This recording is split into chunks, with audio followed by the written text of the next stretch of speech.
Hello, my name is Karen Batty. I'm a Senior Director with the Pampered Chef, and you are listening to the Business Basics Training. This is one of two foundational trainings that we recommend for all new consultants on our team. This is the training where we kind of talk about what we do behind the scenes that gives us a really strong business and a good foundation. The other training that we recommend, if you are close to the New Hampshire area, is the Cooking Show Training Night. That happens in my kitchen on the first Tuesday of every month. So the next one will be Tuesday, January 5th. That starts at 7 o'clock. And that's where we dissect the cooking show. We break it into parts. We kind of explain the why behind it, and then we do it in show mode. So it's definitely something you want to attend, as well as go and view a show of a seasoned consultant, because there is nothing, I think, more helpful than just kind of seeing it all with live customers to see how it all comes together. But tonight is all about business basics. And but before we get started, I want to talk to you about a few things. A lot of times people will say to me, okay, Karen, what does it take to have a successful business? Like, is it a certain personality style? Sorry, he's rapping. Hey, David. Is it a certain personality style? If they go to one of David's shows, you might think, oh, I need to be really funny. If you go to one of Michelle's shows, you might think, I need to have amazing product knowledge. If you would go to one of my shows, you might think I need to be crazy because this woman's a lunatic. I don't know. But actually, there is something that all consultants, there are a few things that all successful consultants have in common, but it's not personality. And the things that you need to have in place to have a successful business, all of it can be learned. So it's not like you have to have this thing. I mean, you can learn whatever you need to learn to be successful. But the first thing I want to talk to you about is the belief circle. And I'm old. Here's how someone my age does a screen share. Ta-da! Belief circle. And what this tells us is that, for the most part, what we believe determines the actions we take. And the actions we take determine the results we get. And then the results reinforce the belief. This isn't just true with Pampered Chef. It's kind of true with anything. If we believe it's going to rain, we'll take the action of putting on, a raincoat and taking an umbrella with us. And the results are, if it rains, we'll stay dry. And we say, that was a good idea. And our belief is, yes, if we think it's going to rain, we should dress for the weather. It's true with Pampered Chef. If you, do you believe in the products? Yeah. I hope you believe that they're good and helpful, because that's important. It's important, I think, to believe in what you're offering to people. Do you believe in the Host Rewards program? Do you believe our hosts make out really well? Absolutely. My average host is saving at least $250 to $300 if they don't pick large items at half off. But it is not uncommon for a lot of my hosts to save $500 to $600. There's a few hosts every single month that save $600 to $800. So it's a great deal for people. But let me ask you this: do you believe in your ability to succeed in this business and to take it wherever you want it to go? Good. I'm glad to see you nodding. I will tell you, though, that that's where some of us say, oh, I don't know, because I'm not a public speaker, or I can't really cook, or anything like that. So I'm not a salesman. I'm not a salesperson. Right, exactly. So a lot of times that belief isn't quite in place when you start your business. And that's okay, because it is a circle. It's like a merry-go-round, and you are allowed to jump on anywhere. And I know with me, I had to jump on with actions. I didn't have that. I had the belief in the products. I had the belief in Host Rewards, but I really didn't have the belief in myself. But I jumped in on the actions, and I took the actions. And what I found was, it worked. So then my belief was in place. The actions, the results were what I wanted, and then the belief was in place. And then it became easier to take additional action steps. So what all successful consultants have in common is they jump in on actions, whether they have the belief or not. So you don't have to have the belief to be successful, but you got to jump in on the actions if you don't have it right away. Okay, now, next thing I want to talk to you about is, Eric, can you take that in the other room? It's really loud. I'm sorry. That's packing taping. I was going to say it sounds like he's wrapping something. Yes, yes. There he is. I'm wrapping. This is the gift they have to open with the gloves. Okay. You didn't know that Karen and Eric were rappers, did you? Really, could you take that into the living room? It's super loud. Okay. So the next thing I want to talk about is the success model. And this is what most of us, kind of think of when we think of a success model. In the center is us. You, me, all of us. And on one side of us is success, and on the other side is failure. However, when we start a business like this, unless we've done something like this before, it can almost feel like someone's blindfolded us, spun us around, and we're playing pin the tail on the donkey, and we have no idea where the donkey is. So we're not sure which way is success and which way is failure. So most of us say, oh, I'll listen to the people who've gone before me. And I'll just try this idea a little bit and I'll see how it goes. And we kind of try an idea a little bit, that we heard from somebody, and maybe we don't get the immediate results that we want. So we decide that it's definitely not success. And since it's not success and it feels awkward and it didn't get us everything we wanted to get, we sometimes label it as failure. And then we say, oh, I don't want to do that anymore because that's failure. Let me try another idea. And we try another idea a little tiny bit, kind of put our toe in the water, try it out a little bit. Again, it feels awkward because we've never done anything like that before. It doesn't feel like success because maybe the results weren't entirely what we wanted. And then we say, ooh, that doesn't feel like success either, so it must feel like failure. And before long, we can feel kind of stuck. Like we're thinking, where's success out there? Because every time I go to try something, it doesn't feel like success, so it must be failure. But actually, that success model that I shared with you isn't the real deal. Here is the real deal. We are here. Success is here, and in the middle is the learning curve. Okay? There's a learning curve with this business, just like there's a learning curve with anything. Hey, Riley, do you drive a car? Yes, I do. Are you pretty comfortable driving a car at this point? Yeah. How were you the first time you drove? Not very. Right. And if you said to yourself, okay, I'm just going to drive once a month until I get good, how long would it have taken you to feel comfortable? Probably about 6 years. Exactly. But probably someone told you, you got to just get behind the wheel of the car and keep going and keep going and keep going. Yes. I scratched up the side of my mother's car because I hit a few branches. I blew out the clutch on my mom's car. There you go. See, and a lot of people take out, the neighbors' mailboxes, hugging too close to the side. I'll never forget the Model T that I learned to drive on. It barely made it. But so if we all just drove once or twice and then decided based on what we did once or twice, if we were meant to drive, most of us would never get behind the wheel of the car again, especially if we didn't, grow up on a farm driving tractors and stuff. If the first thing we drove was a car, then it took us a little while to get used to it. The same thing is true with this business. Okay, there's going to be a learning curve with it. Just embrace that. So another thing that all successful consultants have in common is that they embrace the learning curve. And what I suggest is you glue yourself to your director's side so we can whisk you through that learning curve as quickly as possible. The other thing that I think successful consultants have in common is that most of them have fun with the learning curve. I made a lot of mistakes early on. At my first show, I dropped the pizza on the floor. I set up a smoke alarm. I mean, it was chaos.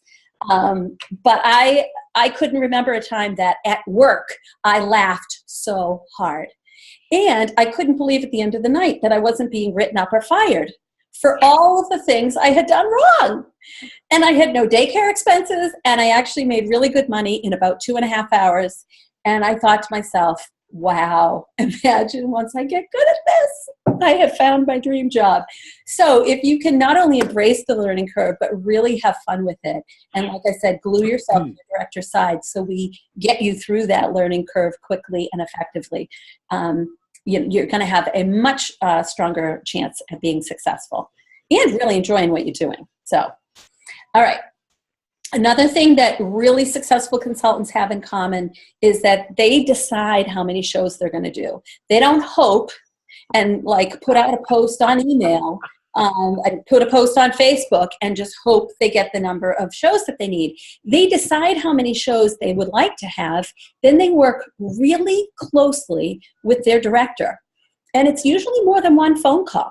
It's usually a series of 3 or 4 conversations over a pretty short period of time, a week or 2 with your director to get your show calendar in place.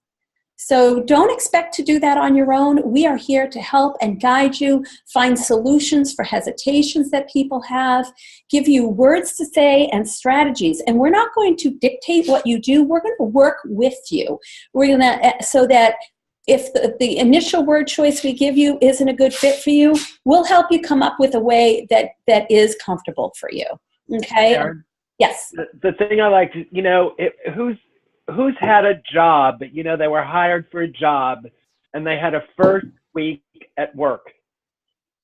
Usually there's somebody to train them at work. Did you look at the person who is supposed to be training you and say, I got this, I can do it. I don't need to talk to you. I'm just going to make every mistake and do this the hard way without you. No. We worked with our trainer. Right. And David has also used the analogy of if you worked, in an office and there were cubicles, you'd be poking your head over the cubicle or around the side of the cubicle to ask a question. Well, we don't have cubicles here. So you've got to text us. You've got to message us. You've got to talk to us. Can they call us too much, Karen? No such thing. No such thing. No such thing at all. The first 100 questions that you ask are free. And then after that, they are a penny a piece. Okay. Now, there is what we call a magic number. And this was a magic number back when I started. This is what they told me. There's a magic number of parties that you can do. And we encourage you to strive for this number. Make this your decision number in your first month of business for your training period. Just like when you want to drive a car, you've got to drive it more than once or twice a month, or it's going to take, like Riley said, 6 years to get good. You want to jump in and have a certain number of shows so that by the time a month and a half goes by in your business, you're going to feel really comfortable. We encourage you to keep up this same number of shows throughout your career. But if you decide you need to dial it back, you can do that. But if you at least start off with this magic number, you are going to have a thriving business. You can choose to scale back, but if you don't have the shows to begin with, it's hard to build up. Okay? So the good news is just 2 shows a week is the magic number. And I think it's considered magic for a couple of reasons. First of all, it's not an overwhelming number for most people. It's about an 8 to 10 hour work week. And most people who are looking for an additional job expect to work 15 or 20 hours at a part-time job, and this is only 8 to 10. The other reason why it's the magic number is because it gives us enough practice so we feel confident. It puts us in front of enough people so that we get enough bookings from those parties to keep the momentum going. And then we end up with enough sales because we are in front of enough people. And also, we have enough people asking us for information about the business because we are in front of enough people. So it's really math, not magic. Okay? So I want to show you what the numbers could look like for you. Ignore the fact that my page says October at the top of it. Pretend it says January. 8 shows in January. If you go out and you work 2 times a week on average, 8 parties, the national show average for a new consultant is about $500 in sales. So if you do 8 shows, that's $4,000 in sales. That is the top of our commission scale. Our commission scale runs from 20 to 25%. And the top is $4,000, so you'd be making 25% or $1,000 for an 8 to 10 hour work week. So Riley, what would you do if you made $1,000 in January? put that towards the wedding. Well, excellent.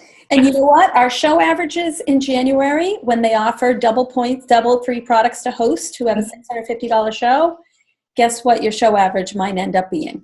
More like $650. But if we go with conservative numbers, $500, it's $1,000 a month. Okay? So That's not if you were making $1,000 every single month, that's $11,000 to put toward your wedding. Yeah, that would pay for it. That would pay for the entire wedding. No debt. A debt-free wedding. You can be starting your married life off debt-free and a kitchen full of Pampered Chef products. That's the hope. Yeah. Well, then does 2 shows a week sound like a good fit for you? Yeah, that's actually been kind of the plan the whole time. That's been the thought that I've been having. Excellent. Well, let me show you kind of why the numbers work out this way. These are statistics that came from Pampered Chef after extensive research. Okay, these aren't numbers I pulled out of the air. There's what's called the 1/3, 1/3, 1/3 principle. Okay, so if we do 2 parties a week, that's 8 parties, and we see an average of 10 people per party, that's 80 people a month. Okay, Yep. So 1/3 of them that we offer information to about the business will say, sure, I'll take that information home. 1/3 of 80 is about 25. 1/3 of those people who take information home will talk to us further and say, yeah, I'm interested enough to let's sit down over coffee or let's have a phone call. And when you're new, you would do that with your director as a three-person conversation. So you're not expected to follow up with any recruit leads in your first few months of business. So that means about 8 people a month are going to want to talk further. About 1/3 of them will decide, yeah, we'll give this a try. Now's a good time. So that's about 2 people per month. So you can start building a team, and probably will right away if you talk about the business for a few minutes at every single show and do our little Q&A round that we're going to teach you at the cooking show training night. So what is another thing all successful consultants have in common? We're going to see 80 people a month. We're going to offer them all information about the business. And of the 80, probably 2 will sign, which means you have to be okay with 78 people saying either no thank you or not calling you back. And if you can just let that run off of you like water off a duck, that will take you far in this business. I say, have you ever waitressed before? No?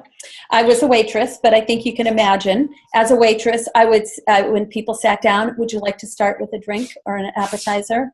Mm-hmm. After the meal, would you like coffee? Would you like dessert? Some people would say, no, I just want the check. Some people would say yes to drinks. Some people no. Some yes to appetizers. Some no.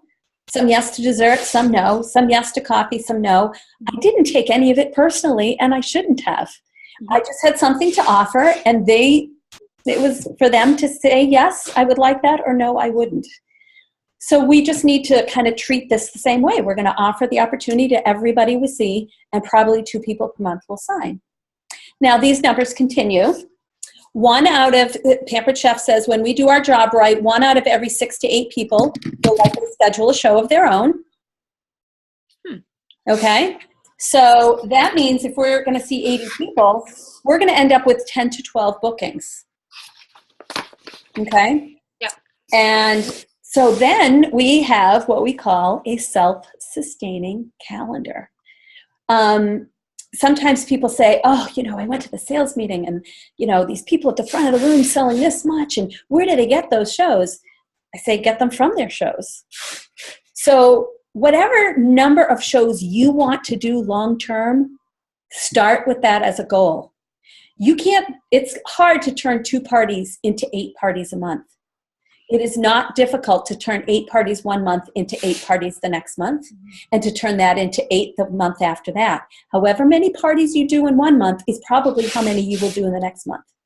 If you do 2 in January and you get maybe 3 or 4 bookings, they're not all for the next month, because sometimes they know each other. And they say, oh, you do yours in February, I'll do mine in March. So you end up maybe with 3 bookings in February, but one of them doesn't hold because they get the flu or it snows or they have work schedule change, and there you are at 2 again. So we all kind of have a self-sustaining calendar. It's just a matter of, is it sustainable where we want it to be? So what you want to do is 2 parties a week. You want to glue yourself to your director's side, ask for idea after idea after idea. We'll give you 1 idea at a time. You run with it for a day or 2. Then you come back to us. We figure out how you did. And then we give you another idea that you run with for a day or 2. And then you come back. And if every idea puts 1 or 2 bookings into your calendar, you probably only need 4 or 5 ideas. And we've got that many and more to share with you.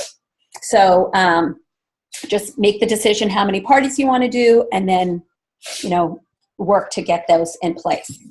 And then I want to share with you where your business could be in the beginning of April. If you're doing 2 parties a week and that 1/3, 1/3, 1/3 is falling into place. Okay? You're still doing 2 parties a week. So your sales are $4,000 and you're making $1,000 a month. But now you have 6 people on your team. So, and when you have 5 people on your team, you're a director. Yep. And now you've got 6. And here's what you get when you are a director. Let's say your team of 6 is selling about $1,000 each per month. Some less, some more, but they average $1,000. That means you are selling $4,000 and they are selling a total of $6,000. So you have $10,000 in team sales. As a director, you make a 3% override, which is $300. Pretty sweet. Yeah. You also get what's called an activity bonus, $10 for every active person on your team, so that's $60. So now you're still going out twice a week, but instead of making $1,000, you're making $1,360. That's a pretty nice number. Yeah, not bad, huh? So you could pay for that wedding and then some. And a new car. And a new car. Okay, now we're talking. Yes. Okay. And by the way, that's fast track. Okay. If you become a director within 90 days, you get also a $500 bonus. Hi, Wendy. Glad you could join. Hi. Thanks. So yeah, 2 parties a week, that 1/3, 1/3, 1/3 principle, lather, rinse, repeat. And most of us, by the time we've been in business 6 months, let's talk about where you could be in 6 months. Not a numbers person. Let it just wash over you. Know that I am a numbers person, and this stuff totally inspires me. Now you're up to a $600 show average. Because, when you do things more, you get better at it. Practice makes perfect. Actually, you could be a lot higher than 600, but I want to go with reasonable numbers. And you are up to 27% commission instead of 25% commission because you have hit your $15,000 in career sales. So your base commission rate goes up. So now on your personal sales, still just going out twice a week, you're making $1,296. Pretty sweet. Now, in addition to that, you've got now 10 people on your team. Now, you might be saying, hey, Karen, shouldn't I have more than that? Because if I'm inviting 2 people per month, shouldn't I have more than that? You might, but I want to go with realistic numbers. I've chosen 10 because not everybody who tries this business out stays with it long term. We tell people, it's not a big commitment. You can just try out a few shows with family and friends and see if you like it. And if you don't, you can leave. It's okay. It's legal, moral, and ethical just to try out some parties to see if it's a good fit. Some people try out a few parties and really do stop, and they're allowed to do that. So with the average number of people that come in and the average number of people that go out, after about 6 months, you're probably looking at about 10 people on your team. They're selling $1,000 each. That's $10,000. Your activity bonus is now $100. Not bad. But you have one person on your team who decided they wanted to do this 2 parties a week, 1/3, 1/3, 1/3 thing. And so they're doing $4,000 in sales a month. And they have added 5 people onto the team. And so now they're a director. And you are an upper level director. You're an advanced director with the Pampered Chef. let me tell you now what you make. You have your what's called organizational sales are equal to your 4,800 plus your team's 10,000 plus that director who's selling 4,000 and her team that's selling 5,000. All of that added up together is 23,800. We're going to pretend there was a catalog show for 200 in there to roll it up to 24,000 because the math is easier. You make 4% overrides on that, which is $960. Now, listen to this. $960 plus your activity bonus is $1,060. Riley, about 6 minutes ago, you were pretty psyched to make $1,000 a month doing 2 parties a week. How would it feel to have overrides that were over $1,000 a month? That would be awesome. It would be very awesome. Plus your personal sales, that means $23.56 a month. This is why I never went back to nursing. I thought, oh my goodness, that's 130% raise in 6 months' time. Having a flexible show schedule, and this does not include the free products, the PC dollars, the other incentives that you earn along the way. In January, we start earning a new trip, and guess what? 2 shows a week will get you on a trip, a free trip for 2, which isn't a bad thing at all. Nope. And yeah, and the numbers can go up from there. I've been doing this business for a long, long time. I didn't look at these numbers when I was brand new, but I did get into it, later. And it was amazing to me to do about 2 parties a week with 3 kids, preschool age kids. I really didn't have a lot of time to put into this business at all. And here I was floating along making $4,000 to $6,000 a month for a long, long time. And now when they started going off to college, I thought, oh, I'm going to bump it up a notch. Yeah. So they say that only about 10% of the women in our country make a 6-digit income. But of the women who make a 6-digit income, 85% of them do it in direct sales. So, yeah. And like I said, the 2 shows a week also put you in line for Fast Track. So if 2 shows a week is what you're thinking is going to be a good fit for you, you definitely want to talk to your director right away about Fast Track. Because if you become a director within 90 days, it's a $500 cash bonus. We just had a team member achieve it. She's getting her bonus next month. Then don't quit and maintain your directorship for the next 3 months, and it's another $500. And if you become an advanced director, that means one person on your team comes to this training and says, that's what I want to do too. And they do that within 6 months of your starting, you're going to get an extra $1,000 in addition to all the commission and overrides. So, like simply going out the door and doing 2 shows a week, we'll put the wheels in motion. However, there are some skills that are needed. And I'm here to tell you that every single person I've ever worked with, that I've ever met in this business, they have come to the table, and some things have come very naturally to them in this business, and other things have not. Every single person. Every person has some things that are just they think is easy and fun that's part of this business, and then there's usually a thing or 2 that just isn't falling into place naturally. That's okay. There's a learning curve, and every part of this business is teachable and learnable. Okay? And here are the skills. There are 6 skills, and only 4 of them you need to worry about in the beginning. Number 1 is prospecting. Prospecting is how we get those initial parties on the books. We talk to people. We text people. We post things on Facebook. We talk to people when we're out and about, when we're at our other jobs if we have them. That's prospecting. There's also other ways to prospect, like at fairs.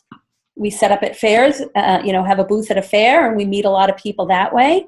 We can prospect out and about by taking survey slips with us that come in the kit and tell people that, hey, we're a new consultant in the area and we're doing a drawing and it's free to enter. So we can just go into local businesses and get people to, enter our raffle. Lots of ways to prospect. The prospecting, you're going to be working on one-on-one with your director, because everybody has kind of a different set of circumstances when it comes to prospecting. Some people have a lot of supportive family nearby. Other people, their family lives 5 states away and can't have live shows. Some people have a network of friends, and other people do not, that are close by. So you really want to schedule some time to talk with your director. And like I said, we want to give you word choices that you're going to feel really good about. So that is really tailored to the individual. So that's where you're going to get the prospecting.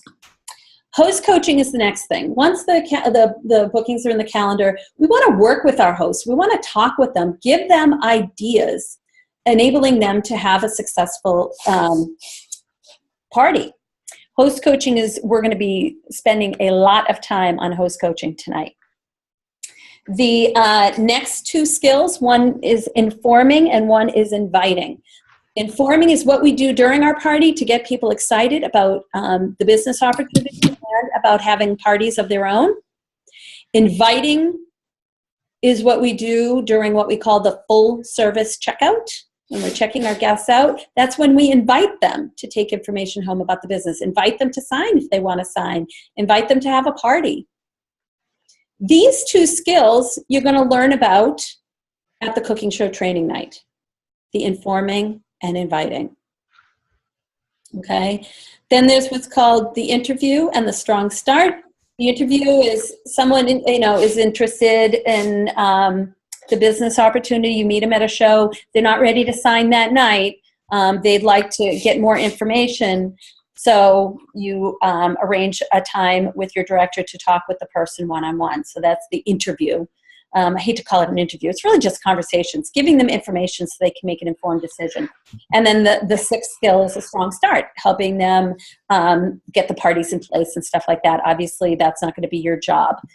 For the first few months of your business. We're going to let you get good and comfortable with the parties, and until that time, you don't have to be responsible for all that other stuff. So really, the only thing that you need to worry about is prospecting, host coaching, informing, and inviting. Like I said, the prospecting, you're going to be working on one-on-one with your director to get your calendar where you want it to be. Informing and inviting, you'll learn about at the cooking show training night. So host coaching is the thing we are going to be talking mainly about tonight. But before I get to that, do you guys all have the monthly tracker? Okay. This is a really amazing document. And you want to just fill this out after every single party. When you schedule a party, write it in here on where it says, shows booked. And then when the show is held, you write it in here. Write the host name and the date. Then there's attendance, right? How many people were at the party? How many people took information home about the business? If they signed that night, great. You get to also put them in the signed box. If not, did you schedule them for an interview? And then how many bookings? And it's a really good idea to say, my job isn't through until I book 2. Because it's snow and flu season, okay? So we're going to have, at some point it's going to get cold. I just know it. and so shows are going to have to reschedule. But if you're scheduling 2 parties, if you're booking 2 parties from every show you will have a thriving business. Now, each of these columns corresponds to a skill. Booking the parties, that's the skill of prospecting. If they're held on the originally scheduled date and you have good attendance, those 2 columns reflect host coaching. Your bookings and people interested in the business reflect the informing and inviting. Okay, so you fill in these numbers because we directors, we can't be at your shows and we don't have a crystal ball. But if you fill these numbers in and you take your smartphone and take a picture of this chart and send it to us, we'll see trends. You'll see what you're really good at, and you'll see what needs a little learning. So don't expect all your numbers in every column to be stellar right away. Like I said, everybody comes to this business where some things fall into place very naturally and some things take a little work, a little tweaking. Don't worry about it. I mean, if you saw my stats from my first 6 months of business, you wouldn't be thinking, oh yeah, that lady's going to make a great trainer someday. You wouldn't have wanted to sign up under me. You'd have been like, oh wow, she's not very good at this. I wasn't. I was very shy. I didn't have any sales experience, and I couldn't cook. Ooh, I signed up out of desperation. But you know what? I was committed to going for it, and I did. And so, but I filled this thing out religiously and sent it to my director. Okay, and I just tweaked what needed to be tweaked, and within another few months, I went from sitting in the back of the room to be one of the people at the front of the room every month. It didn't take that long. Okay, host information checklist, because we're going to be talking about host coaching. So you want to make sure to have that sheet in front of you. Take a little sip of water here. I'm parched. But before we move on, are there any questions? I don't have any. I have just a refresher. Well, good you're here, because it's winter host coaching, so there are some changes, based on the season. Well, okay. Yeah, I travel. Yes. Okay, so host coaching. So I always say that, everything comes down to working with intention. And host coaching is what we say and do with our hosts before the party to help, well, actually, before the party, during the party, after the party. From the time we meet that host till we press the send button, we're their coach to work beside them to help them have the best show possible. Pampered Chef did research not too long ago. This just came out about a year ago.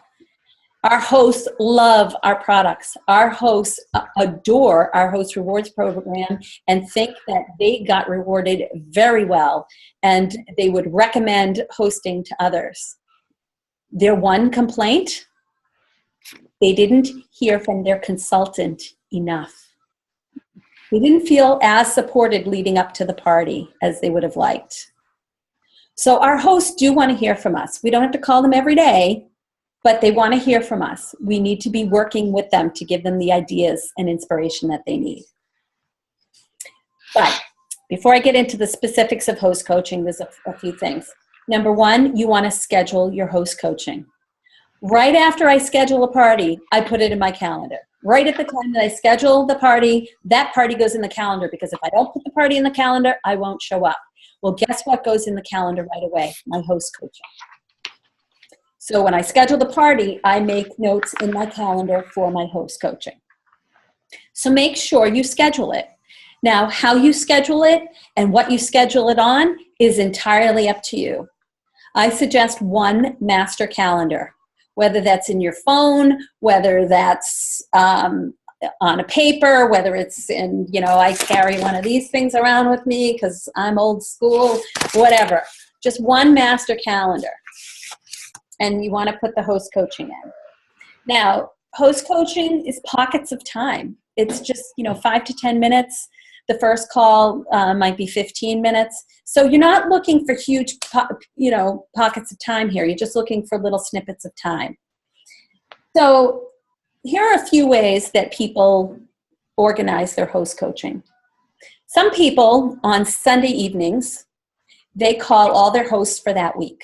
Now, if you're doing 2 parties a week, that's 2 people. You're calling 2 people. This doesn't take a long time. And you're basically having the same conversation with them. You're just kind of doing all the final details of the party. Then on Monday night, you call all the people who have parties the next week. Again, it's only 2 people, so it's not a long call. And then on Tuesday or Wednesday, whatever other evening works best for you, you call all your hosts who have shows 3 and 4 weeks out. So that's one option for organizing host coaching. And you can pick the nights of the week that you want to do it. Some people do it all of their host coaching on Sundays. I mean, it depends on how much time you want to block out. If you are going to do all of your host coaching in one night, you are going to need an hour or more. But create a system that works for you. Some people, the way I do it, because I work my business Monday through Friday. This is what I do full time.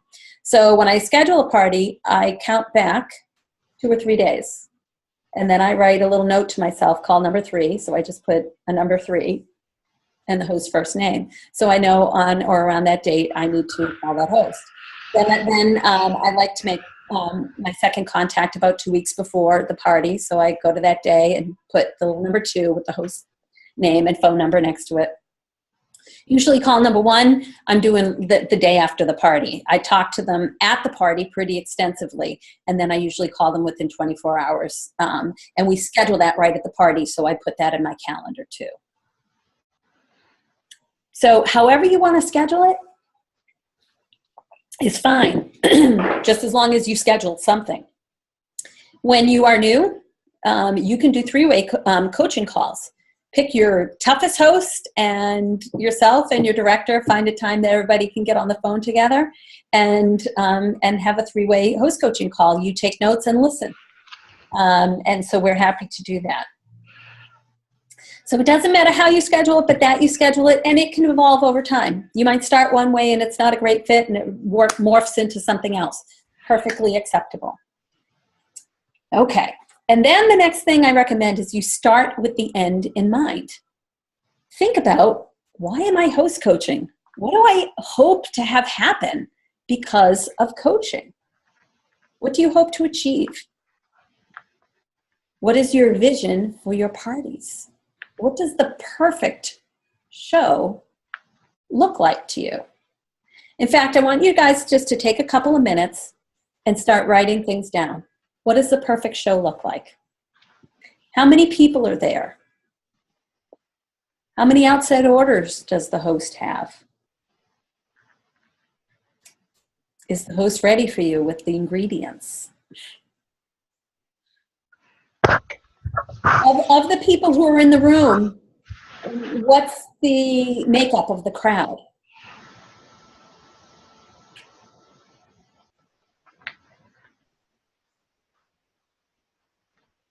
What other food does the host have out? What other products does the host have out?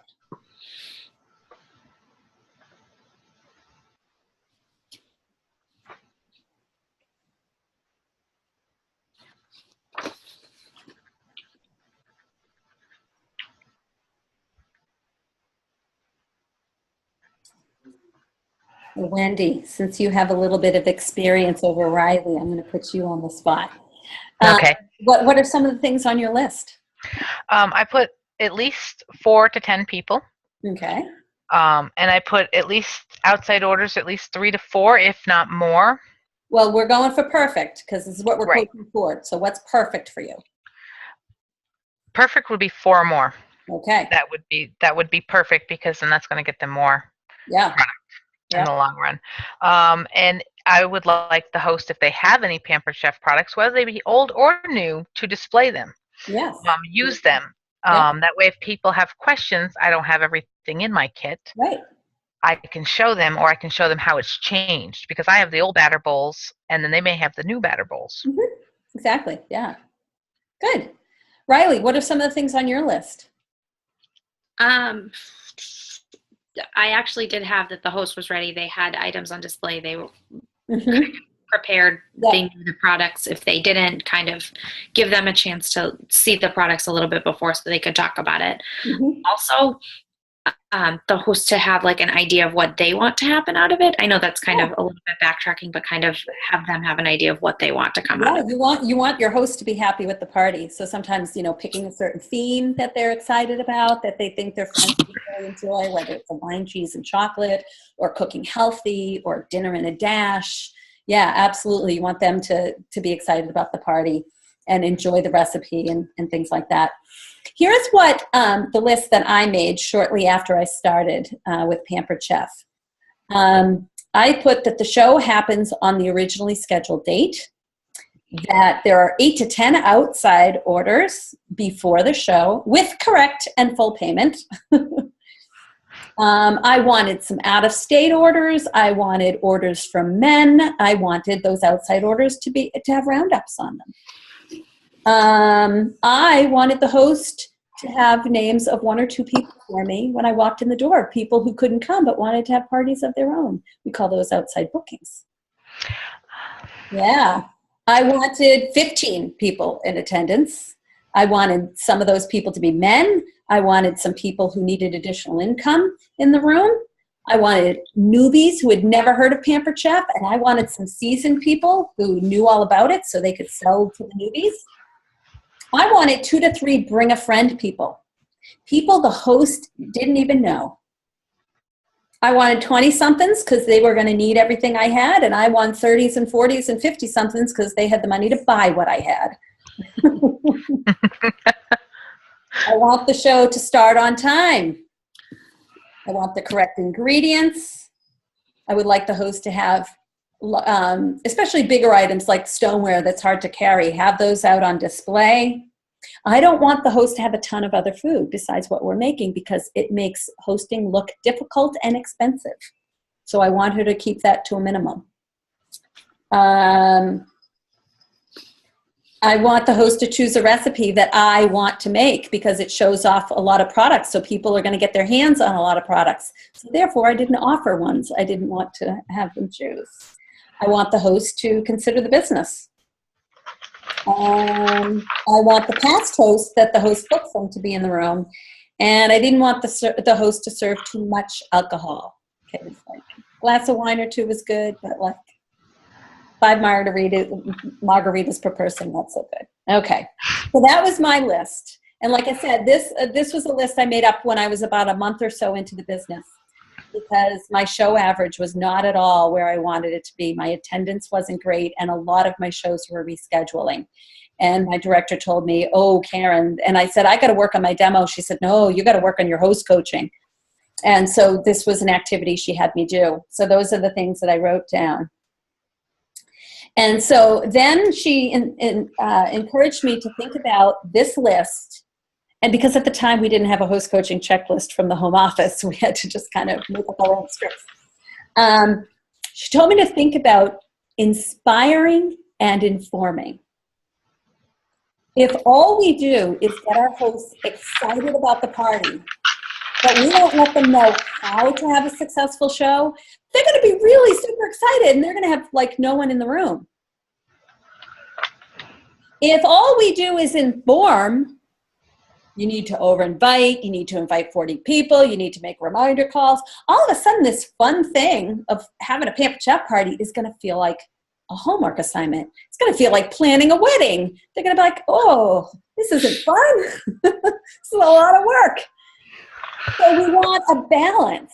We want to inspire and inform, get them excited about what they can get, and then let them know how they can do it and that we're here to work with them, alongside them.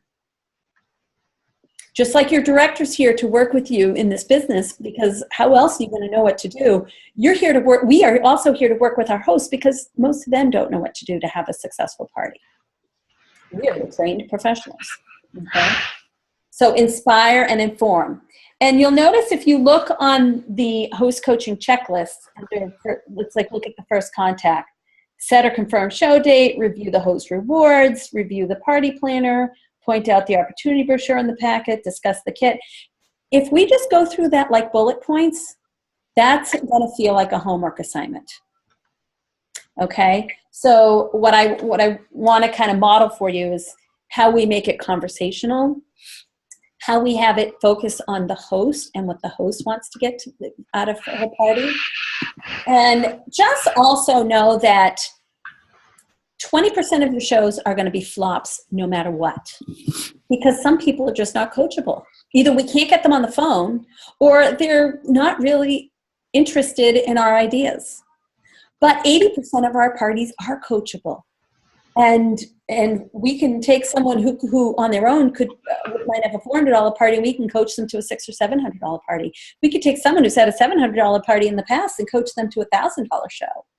Okay, so and a lot of times when I'm talking to consultants, they're like, "Oh, I have this one host. She's not even at 200 yet, and the show's been open a week. I don't know what to do." And I'm like, close the show, bless and release. If she's not getting it to 200, oh well. And that's where a new consultant tends to want to put their energy. Meanwhile, they just have a $600 show and they close it in a day. And it's like, did you coach her to get her up to 800 after the show closed? No, I was happy with 600. Let me tell you, it's a lot easier to coach a $600 show to a $900 show than it is to coach a $179 show to 200. So you want to focus on putting your energy with the people who are excited to hear what you've got to say, who implement the ideas, who give it a try. Okay? But just know that you're going to have some shows that are small. You're going to have some shows that are big. But we're looking at the show average. Okay? That's why it's important to look at the averages. Okay. So let's start with the first contact. The first contact, actually, before we do that, host packets. Host packets come in your starter kit. You get, I believe, 6 of them. But they are not specific to a month, okay? They're just generic.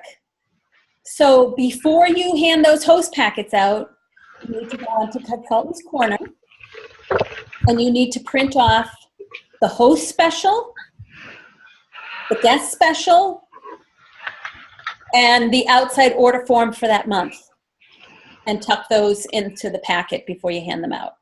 So when you go onto Consultants Corner, when you sign in, there's a thing that says, it's the middle tab. I can't even think of what, my brain is fading. But that middle tab, you scroll down, you'll see the first thing listed is host special. The next thing is host special. And you go to the host special, you click on the month and print that out. You go to the guest special, print out the month. And in that same page as the guest special flyer is the outside order form. So you print those out and put them in the packet before you give it to the hosts. I always bring 3 host packets to every party with me, so I don't have to, so that everybody who books can just go home with a host packet, okay? And I don't have to go home and put a host packet together and then go to the post office. We want to get as much work done at the show as possible. So bring those host packets with you.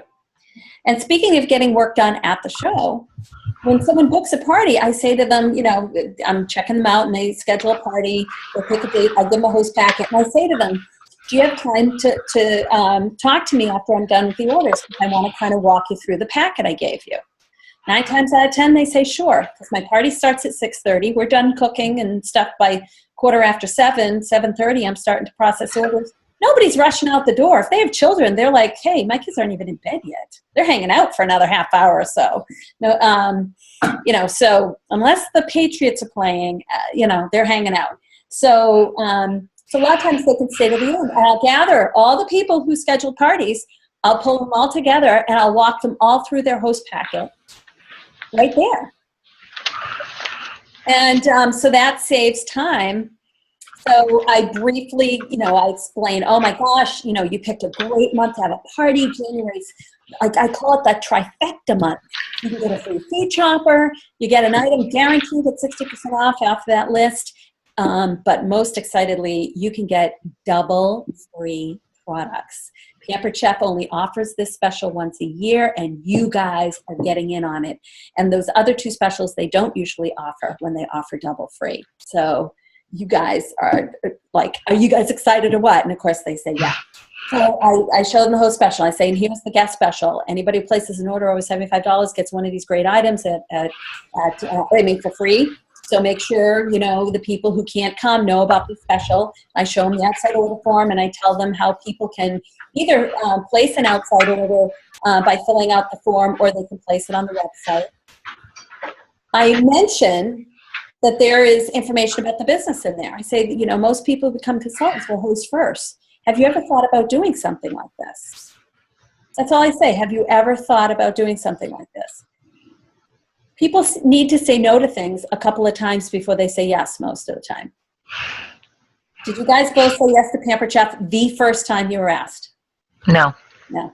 Most people don't. So I pick that thing up and I go, have you ever thought about doing something like this? They're like, no. And I said, well, you should. I said, the reason why I'm bringing it up is because, your party could be a kickoff party if you decide you want to give it a try. It could be the furthest thing from your mind, but if you could use an extra $500 to $1,000 a month right away, I encourage you to just look over that flyer. We're going to be talking before your party, and if you're not curious, and you've got questions, we can talk further. I just leave it at that. And most of the time, 90% of the time, they say no that first time. And then I say to them, but I want to schedule a time to talk to you guys. The most important thing you can do to ensure a successful party is to come up with a huge guest list. So I want you guys to I want you to go home and make 2 lists. I want your wish list of like your top 3 things you don't want your kitchen to be without, because I want to make that my mission to help you get those things. And I want you to just start making a list of everyone you know who eats. Okay? Don't prejudge, just write their names down. Okay? And then I schedule a time to talk with them. Usually within a day or 2. This is the longest call that I have, and I schedule probably about 15 minutes for it. Okay? But so now I want them flipping through that catalog, making a wish list. I want them thinking about who they know. And I say, by the way, if you know anybody here, see if they want to come. And I've had people who didn't even know the neighbor before that party, and all of a sudden they're like, oh, you're having one in January? Invite me. They hand them their cell phone, they put their information in there, and they've got more people to invite. Sometimes, not uncommon at all, my host will say, hey, my party's going to be on January 12th. Mark your calendars, guys. So they're telling everybody their next party, because there's people there who want to go to another party. They don't have parties themselves, but they like to go to them because they can't buy what they want all at once. And they're just like, well, I blew my budget tonight. Who's having the next party? Because, 3 weeks from now, I'll have another couple of paychecks. I'll be ready to spend more on Pampered Chef. Think of your favorite places that you shop. You don't go there once a year. You go there over and over again, right? Every time you got a little money, you're going back. Yeah, same with Pampered Chef. Okay. So it's now the next day, and Riley, you're my host, okay? And you've got the host packet, and we're gonna be talking. So I call you the next day. We scheduled the time. If I asked you if you could talk during the day, what would you say to me? If that night I said, can we talk tomorrow during the day? Are you home at all during the day? I'm not home during the day, actually. I do work. Okay. So what time would work for you? Anytime after 5:30, 5:45. Okay. How's 7 p.m. sound to you? Perfect. Okay. So I always offer daytime first because that's what I prefer. And even some people who work, they say, but if you call me during my lunch, I can take a call. So whatever you like to do, offer it first. Okay. Okay, because this is your business. So don't feel like you've got to, accommodate everybody. Offer the best time for you to talk. Okay. So here it is. It's now 7:00 in the evening, and I'm talking to you, Riley. So ring, ring, ring. Hey, Riley, how's it going? Oh, good. How about you? Good. So did you dream about Pampered Chef last night? Sadly, yes. Probably, right? Well, I am so excited that you got one of my last few dates available in January because, man, you can definitely clean up. And I know you got that wedding coming up. So good for you to start your wedding off with a kitchen full of the right tools. Unlike me. I was the youngest of 6. I started off with everybody's hand-me-downs. All the junk they didn't want in their kitchen anymore ended up in mine. Yeah, I don't recommend that. So yesterday at the party, I said that I wanted you to go home and think about the top 3 things you wanted to get from this party. So what are those 3 things you don't want to be without by the time your party's done? I definitely loved the rock crock. Rock crock. Oh, absolutely. A must-have. Yep. Definitely loved that. I do have a small bar pan, so I'm thinking one of the bigger ones. I'm not sure which one. Okay. And maybe the pizza stone too. And a pizza stone. Yep. Okay. Well, how would it be? Let's see. So 149 bar pan is, 38, and then the other stone is, 50 for the white round ones. So let's go. You know what? That's about $240 worth of product. Mm-hmm. That's $1,000 party. If we doubled what an average host gets, you're going to have more than that. $1,000 party is 200 and something and free. That would be 400 and something and free. Do you mind adding on to your wish list? No. Yeah, because so how would you like it to get all of those things for free? That would be really awesome. Want to aim for that? Want to aim? Yep. So really, just to get all of those for free, I think we're looking at the $650 would give you $230 and free. $700 would give you $280 and free. So at least $700 in sales. Okay. But I always say let's aim for $1,000, and then if you don't quite make it, you're still in the ballpark. Okay. All right. All right. So in order to have $1,000 party, it's going to mean around 20 or so orders. Okay. Now, that doesn't mean you have to have 20 people at your house. All orders count. And in fact, at most of my shows, anywhere from a third to half of the orders are placed by people who can't be there. So Riley, are you going to see a lot of people over Christmas and New Year's? Yeah, I am. Yeah. So definitely be talking up your party to them. And, if they can't make it, have a catalog handy. And I've given you a few order forms, but you can also make photocopies of those. I'm also going to be sending you a link for online ordering. So Okay. do you have any long distance people? I do have a few long distance people. Yeah. So you can just text them that link and say, hey, I'm having a party in January, and if you can't make it but want to see, let's see some Pampered Chef, click this link. Yeah. And and every single order counts. Even we'll ship it to wherever they live if they live out of state. So you'll never see the order, but you will still get credit for it because that link is going to be specific to your party. Okay. It's not just hooked to my website. It's connected to your party on my website. Anybody who uses that link, you're going to get credit for it, even if you don't know that person.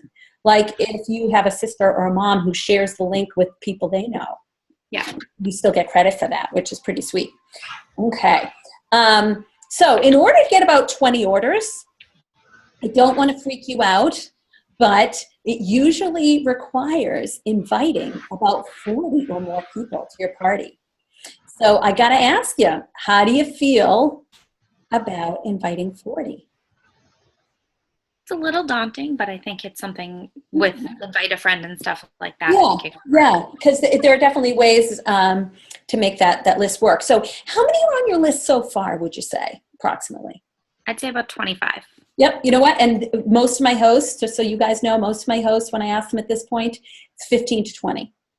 So if you say you've got 20 to 25, that's a good number. That's a really good starting number. So Riley, tell me about those 20 people. I don't know. I don't need to know their personalities. What I want to know is how you know them. Like, are you inviting coworkers? Like, kind of tell me where the list comes from.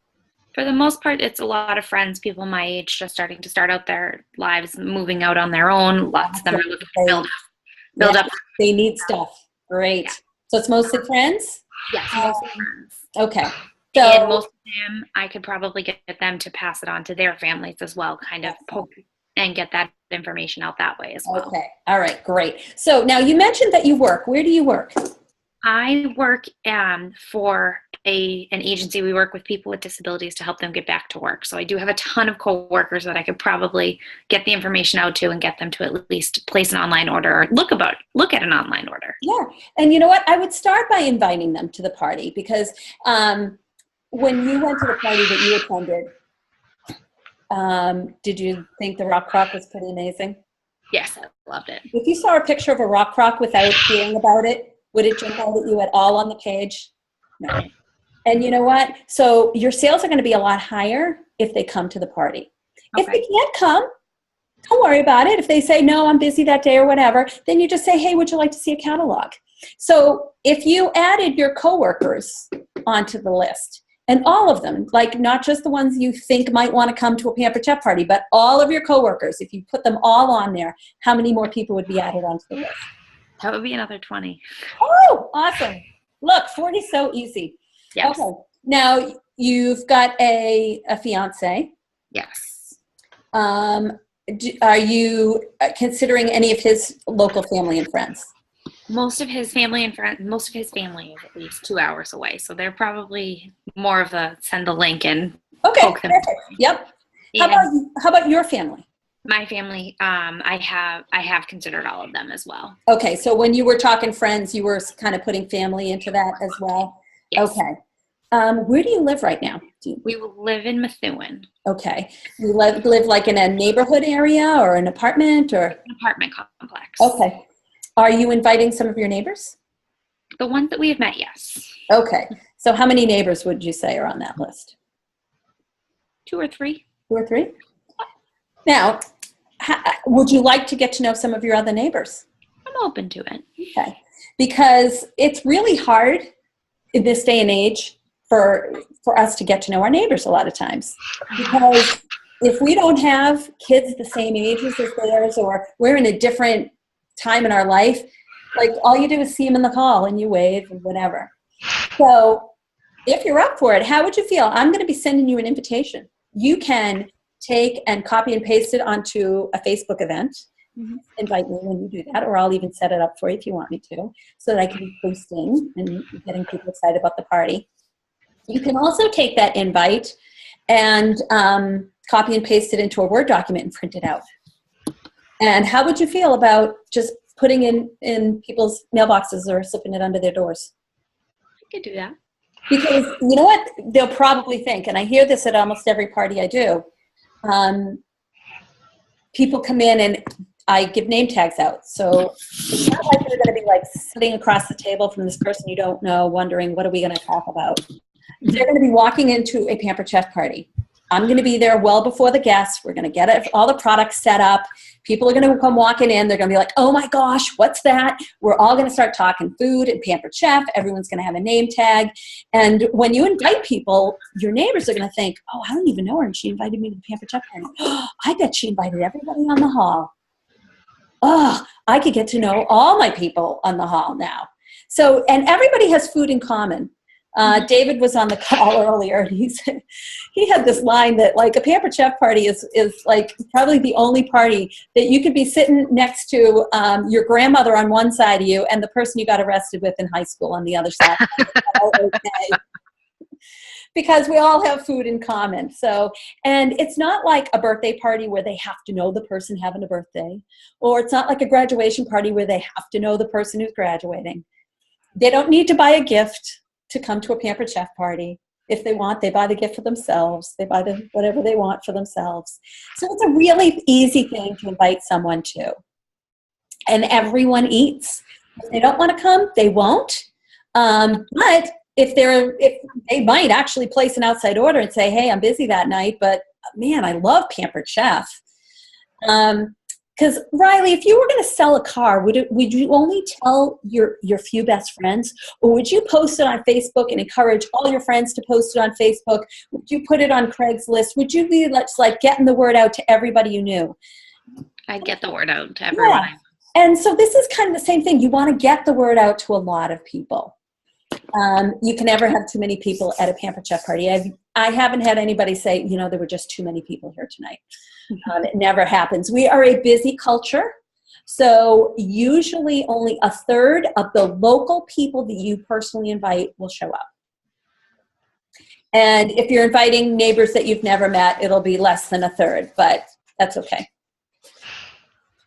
So, Riley, did you check on Facebook and scroll through your friends list there to remind yourself of who you know? Okay, Yes. Excellent. Another good thing to do is look on your cell phone, kind of go through your contact list, remind yourself of people that you know, and let the list evolve.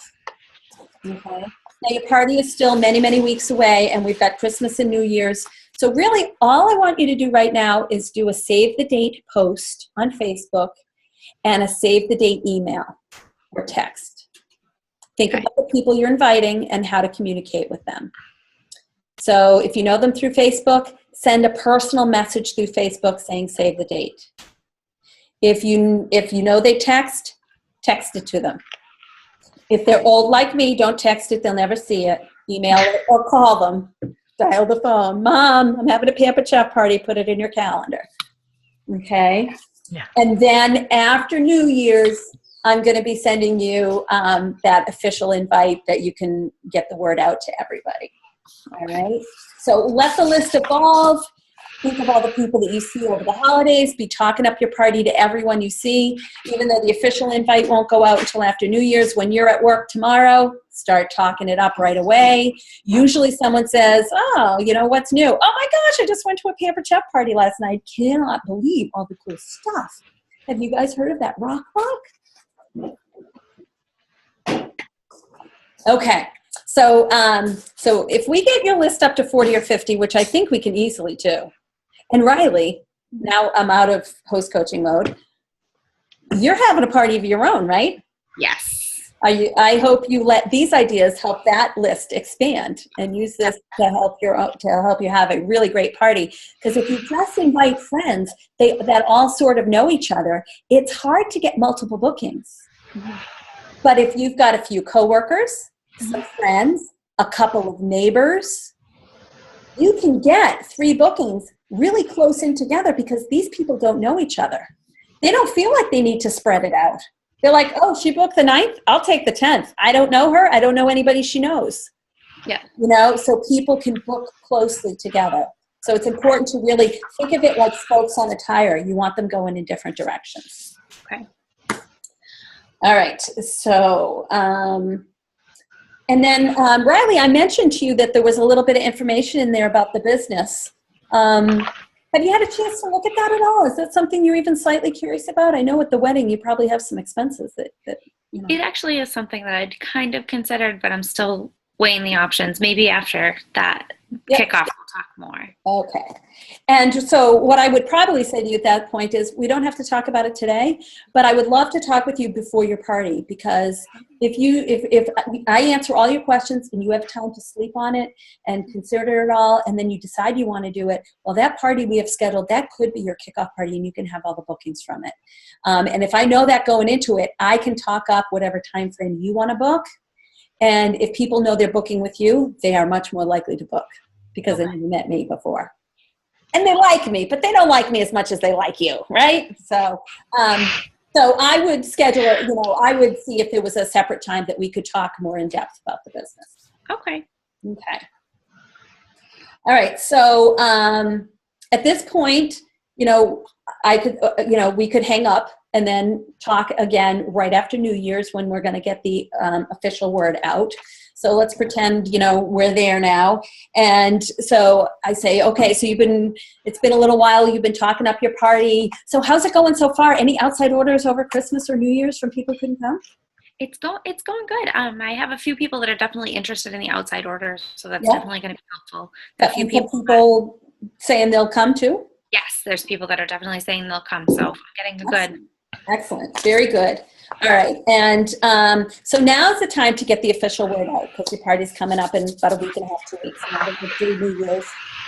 So let's create that Facebook event. And I would either set it up or you could set it up depending on how you feel about that. We'll just take the invitation. I'll email it to you, but we can copy and paste that into the Facebook.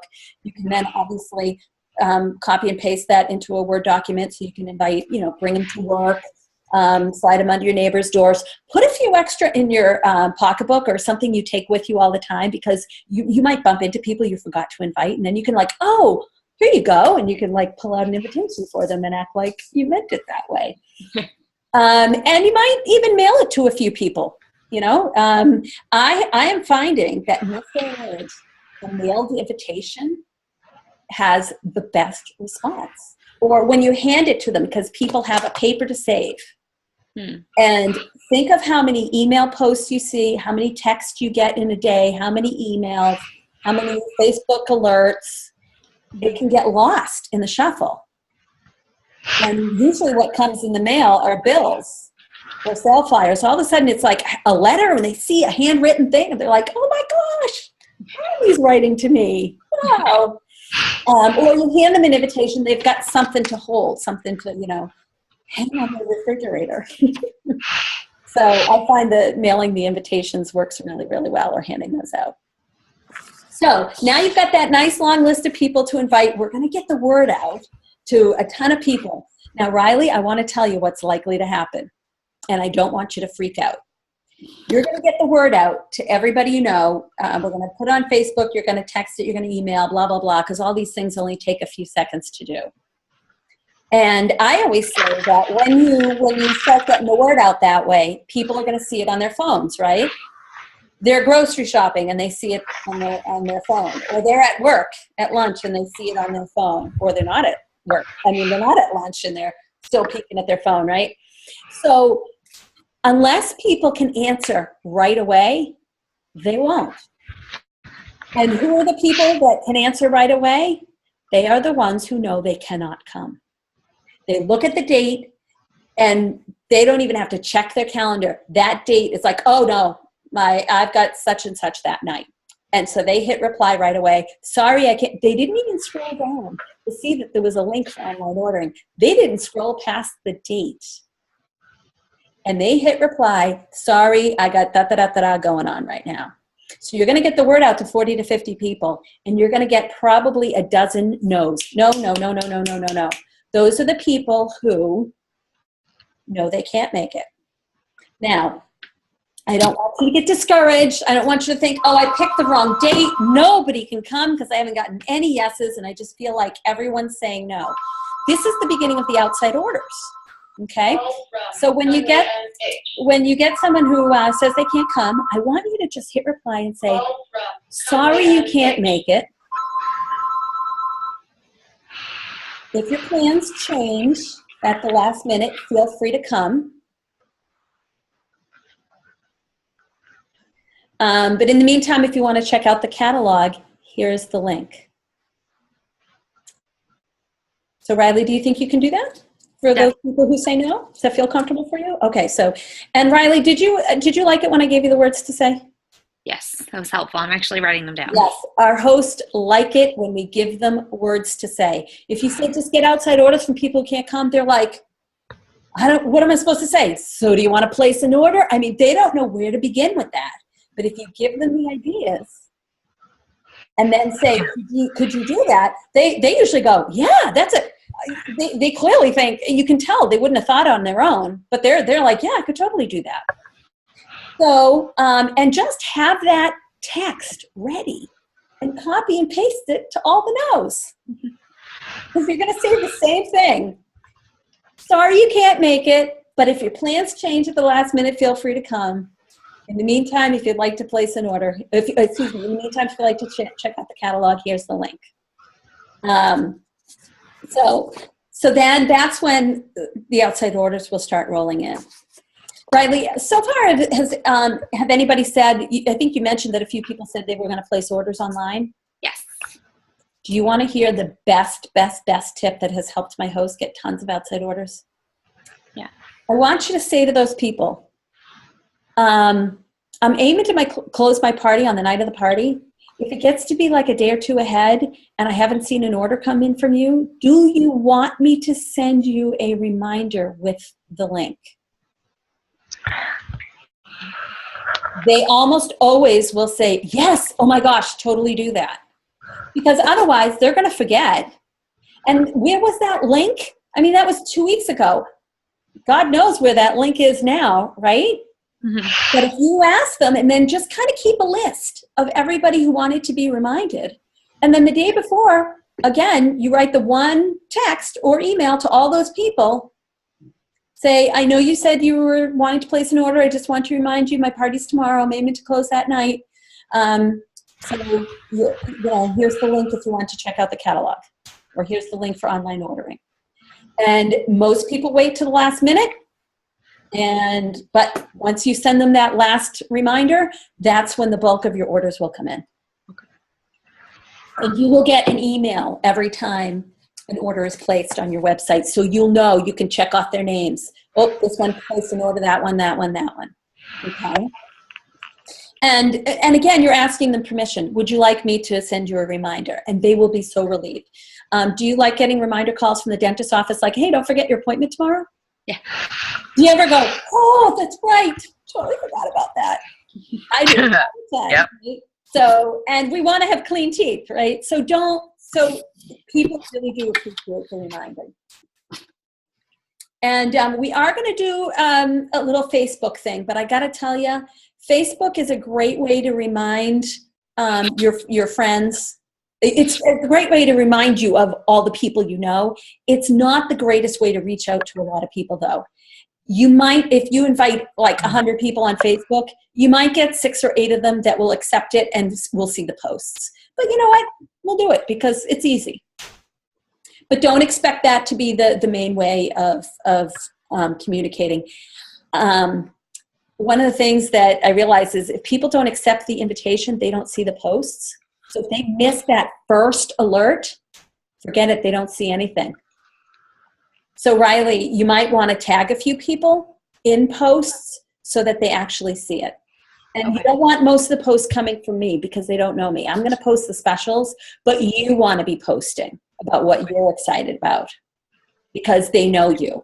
Okay. And they're going to respond to posts that you do over what I do. Okay. In fact, with so many ways to communicate, it's hard to know what people's preferred methods are. And we tend to assume that whatever our preferred method is what's preferred for everybody. So really, the bottom line is you want to try to personally reach out to as many people as possible. Throw it out there. You'll get the no's. You'll get a couple of yeses. But then you want to reach out to people personally. A few people a day. The people that you work with, it's easy. You see them at work, you talk to them. Your neighbors that you know, when you see them, you ask them. Other people, if they're your friends, 20-somethings, you're probably going to text them. If you're inviting your mother, you're probably going to call her up. But you want to just take a few people a day and just start reaching out. Yeah. And go ahead and use me as the bad guy and say, I'm trying to get my head count together because the Pampered Chef lady's going to be calling me. And she's going to need to know how many we're feeding so we can plan the recipe that we're going to make. And you can text that to people. You can call and say that to people. You can say, and that's when most of the people will RSVP then. Okay, so I want you to hold up your right hand.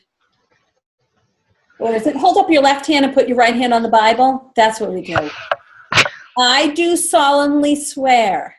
I do solemnly swear. That when I get a whole bunch of no's after I get the word out, I am not going to freak out and cancel my party. Okay? I promise, I haven't done it. Yeah. But Wendy, you've had some shows now. Doesn't this happen? They hear from no's and they're like freaking out. My first show, I had 3 people from work that David helped me with. And then my actual grand opening show, I had my mom who had been to, this was like her 4th Pampered Chef show, and my sister-in-law, who's the one I sponsored it under, and that was it. So does this give you some ideas on who else to invite and how to effectively reach out, perhaps? Well, it does, but the thing is I tried my neighbors, and I got one outside order from a neighbor I didn't really know, which was great, and I got one person actually called me and said, I can't make it, thank you for inviting me. I might try again this summer when everybody's out and about and I can walk the loop and actually personally hand them when they're out with their kids and stuff. Yeah. Because I had someone else deliver because they were home to deliver my messages. But I also have a lot of friends that live 2 hours away on the other side of the state. Okay. So they didn't want to travel that far. Visit them. Maybe see if you can go visit them and do a party while you're out there. Actually, I just booked parties with them and did 4. I've done 4 actual parties. Good. So I went over to the other side of the state and did them for them. Right. Now, if you do get a host who says, I want to cancel my party because I've got no one coming, what I say to them is, so I know you invited like 45 people on your list. Did they all say no?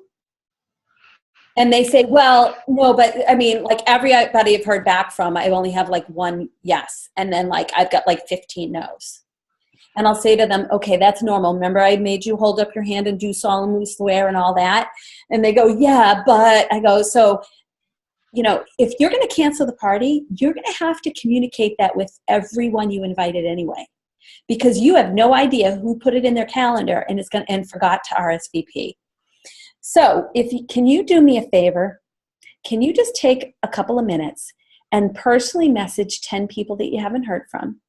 And just say, hey, I'm trying to get my head count together for the night. Are you going to be able to make it? And then message me back, and let me know in a few minutes what you hear.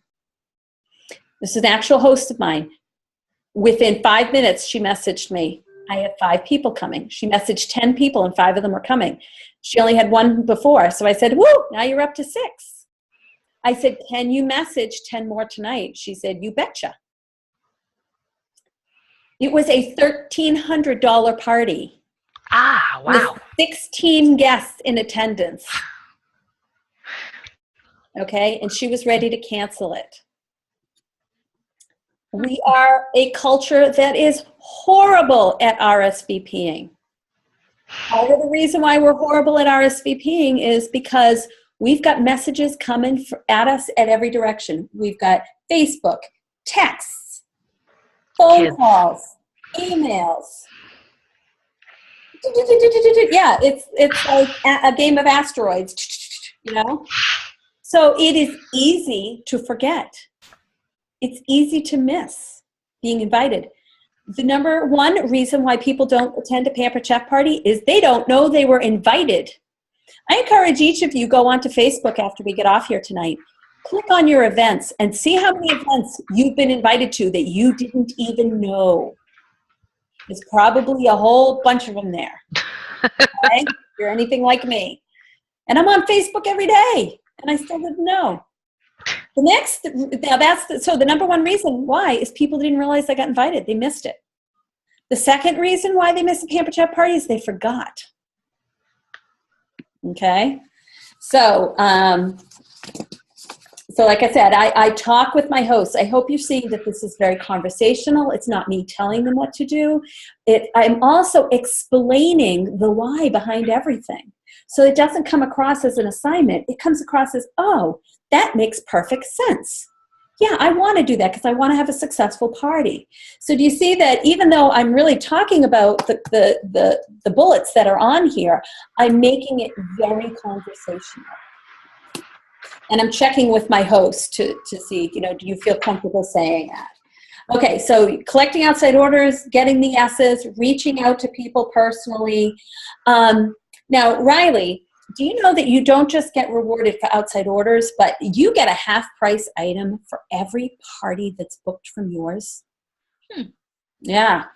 So if you're thinking, oh, this is like, I've got a long list of things that I wouldn't mind having, then extra bookings are really going to help. We'll probably get a few from your party that night. If you're like my average show, 1 to 3 bookings is the usual from people that night. But as you know, you've gotten, you get a lot of no's. More than half, 2/3 of the people that you invite statistically are not going to come. Mm-hmm. So there's 3 sorts of things I want you to be listening for, Riley. I want you to be listening for the people who seem really disappointed missing your party. Maybe one of your coworkers says, oh, I'm so bummed I can't come to your party. I love Pamper Chef and I haven't been to a party in forever. Mm-hmm. Okay, so you're looking for those people who really seem sincerely disappointed missing the party. And what I want you to say to them is, oh my gosh, you should think about having a party of your own. If you had a party, I would totally come to it. I would come. Do you want me to have my Pamper Chef lady contact you? Okay. Do you feel like you could say that, Riley? Yeah. Okay. So people who are really disappointed, sincerely disappointed about missing their party. Then I want you to be looking for people who say, yeah, I'd love to place an outside order. And they start writing things down, and then they start crossing things off, and they're writing other things down, and they're crossing other things off, and they go, I have to stop there. I can't spend any money. So they buy a few things, but they want more.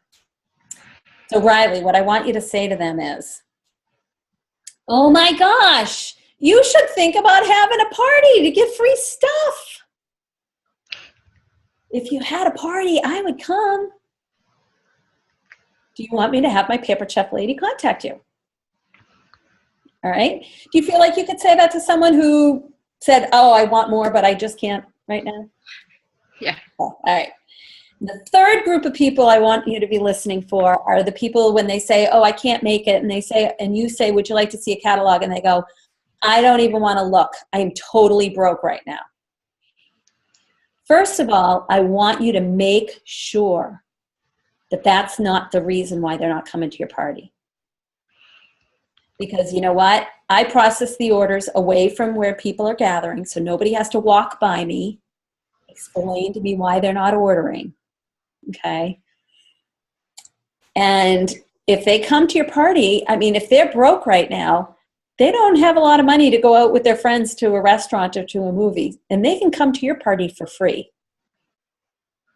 And they can hear about how they can get products for free, and they can actually hear about the business as well if they're looking for additional income. So please, if someone says they're too broke, say, oh, I hope that's not the reason why you're coming, because you can just come for the fun. You don't have to buy anything. But if they say, no, really, I'm busy that night, then Riley, it's pop quiz now. What do you think I want you to say to them next? Would you be interested in doing an outside order? If your plans change, please feel free to. Close, but these are the people who already said they can't place an outside order, Oh, yes. that they're too broke. Oh, yes. So then I would ask them if they were interested in hosting a party, Yeah. and or become a consultant as well. You could even ask them that because you're a consultant. But yeah, you could say, oh my gosh, you should have a party. And you let them know that you'll come to it and see if they want to have them contact me. Because these are the words we're going to share with our hosts.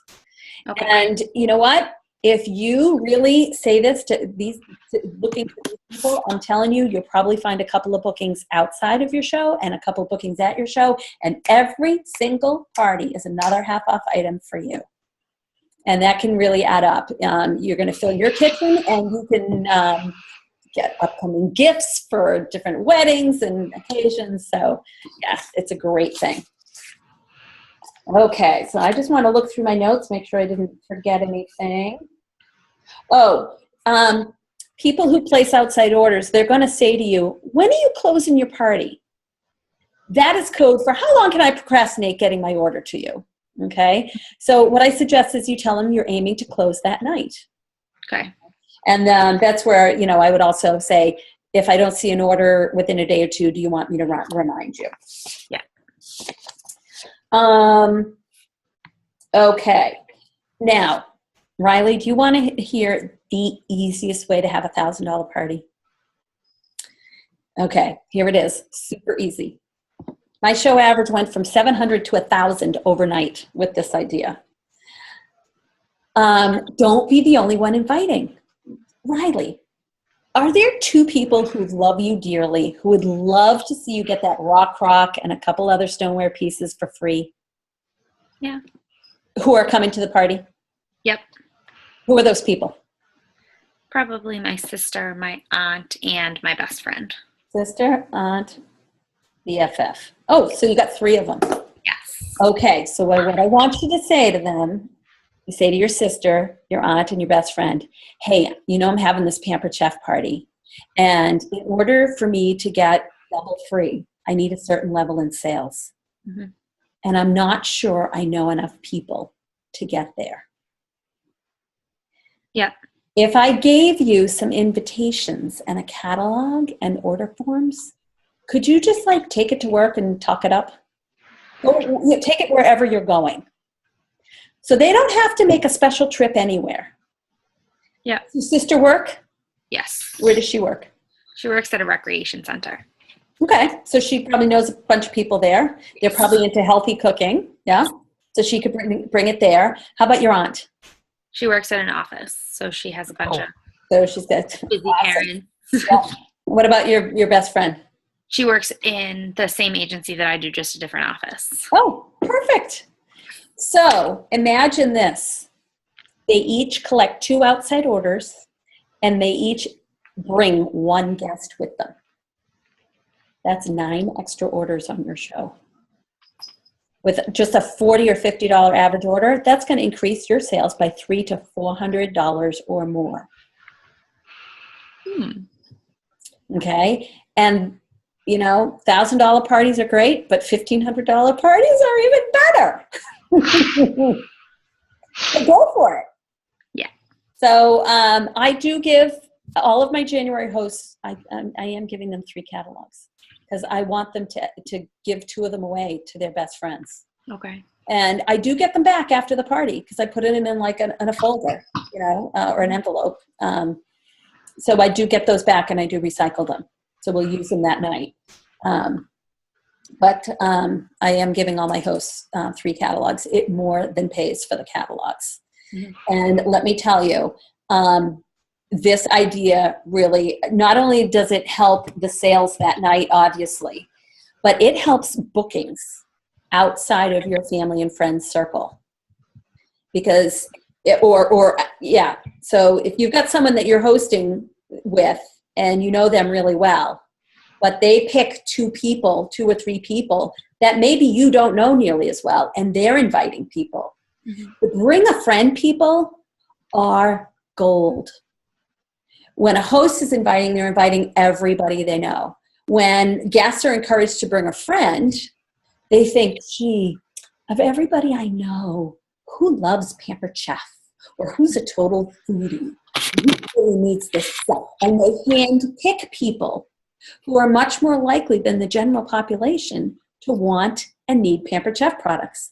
These bring a friend people place the largest orders and they book parties.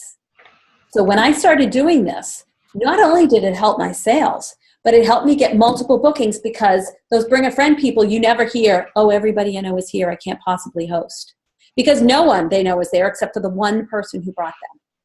And in fact, I encourage you to encourage everybody who's coming to bring a friend, but pick your 3 best buds to they'll personally invite like everybody from work, everybody in their office, and be spreading the catalog around. And like I said, they're going to work anyway, so it's no sweat off their brow. Yeah. And just so you guys know, let me tell you, when a host goes into work, she's like, oh, I'm having a Pampered Chef party, and if you want to come, it'd be great. When the mother goes in, the mother's like, my daughter's having a Pampered Chef party and she wants to get double free and you need a knife. And and the mother would never do this for herself, but she'll do it for her child, So yeah. So those people really go to bat. Your aunt is totally going to go to bat for you. And it doesn't come across as pushy because they're not doing it for themselves. They're doing it for, my niece is getting married and she's having a Pampered Chef party and da-da-da-da-da. I mean, she's going to be going to bat for you.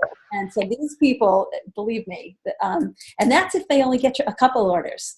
My last party, the mother brought in $385 worth of orders from her work. So it is well worth it. So definitely talk that up.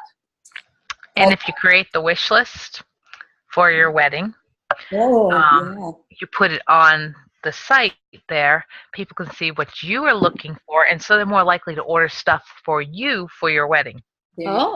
Which will turn around and give you product and money in higher orders.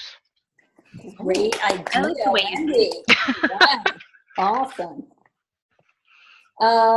Okay. Then call number 3 and when I say call, I'm a dinosaur. Just think contact. I do try to do, the first call is always a phone call. Yeah. The second one is usually a phone call. The rest can be done via text or email or whatever. We're finalizing the head count, how many yeses, how many maybes, how many people are bringing a friend, because I do the bring a friend, get a free gift thing. If the host needs last minute ideas about reminders, it's good to do some kind of personal reminder, a personal text that they can send to 1 million people. Sometimes I'll say to the host, hey, I'm bringing my knife sharpener. Tell everybody to bring a dull knife and they can get it sharpened for free. Oh. So people like that. Or don't forget to tell everybody we're doing wine, cheese, and chocolate, so eat a light dinner so you're not drinking on an empty stomach. Or save some room for dessert. Or don't eat dinner tonight. Remember, we're making fajitas or whatever. Just some kind of reminder to put out to people so they won't forget. Oh, yeah, that's like the dentist's office calling to say, don't forget your appointment tomorrow. So those last minute personal reminders, not just a post on Facebook, because they'll probably miss it, but a personal text, personal email. Yeah. Okay. All right. Then after the party, depending on how the host did before, if the host got a ton of outside orders and tried every idea before, then the only follow-up that's going to probably need to happen is just the few people who canceled at the last minute.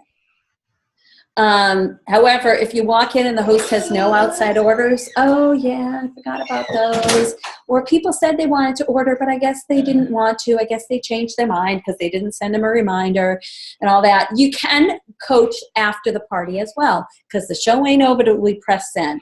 And when the host sees where her sales are at, but where they're likely to be with 1, 2, 3, 4, 5 more orders, all of a sudden those ideas that they maybe were not that receptive to before, now they're receptive to. And usually by the time I'm going through the host rewards with the host that night, there's just a few friends left, usually the best friends. It's like the Pampered Chef after party. They're all like, so how'd you do? And I'll say to them, hey, this host might be at $450. She needs $650 to get double free. That's about 6 orders total. Anybody got a friend who might want to place an order? They'll start texting people. They'll grab a catalog. They'll take it to work. Oh, yeah. So you can get their friends on board. If they weren't able to get their friends on board, remind the host of those ideas. Hey, you said you were that you didn't want to send your spouse into work with a catalog. But if the spouse is sitting there, I'll go, so you were sitting here tonight, and what'd you like? Oh, yeah, this is really good stuff. So, hey, you want to take a catalog to work? Oh, I work with a bunch of guys. Yeah, men eat. And I'll say, Wives like this stuff. Yeah. And you know what? Just, you don't have to say anything. You can just like wave the catalog around and say, hey, did anybody blow it at Christmas and you need to like get your wife something really good? My wife's having a Pampered Chef party. That's it. Just mention it. Someone's going to say, oh, my wife loves that crap. Give me the catalog, And so oftentimes we can get things done that the host couldn't get done. So keep coaching. Okay. But schedule the close within 24 hours. If you say to a host, oh, just call me when you're done with getting the rest of your orders, or you can keep it open a week, it's the kiss of death. Because if the host didn't get the outside orders 2 weeks leading up to the party, giving her another week is not going to get her to take action. Tight time frame. You got 24 to 48 hours. Crap. I better start texting people right now. I better start getting in motion. Plus, it's easy for the host. If the host is going to say to a friend, oh yeah, you want to place an outside order? Oh, that's right, you had your party. Yeah, I'm keeping it open a week. That friend is going to go, oh, I got plenty of time to do that. And they're going to forget again. Mm-hmm. But if they say, I'm closing tomorrow. Oh yeah, send me that link one more time. I'll order right now. So it is actually helpful. The tighter in we close our parties, usually the more outside orders we get. I know it seems crazy, but it's true. I have lived it. Okay.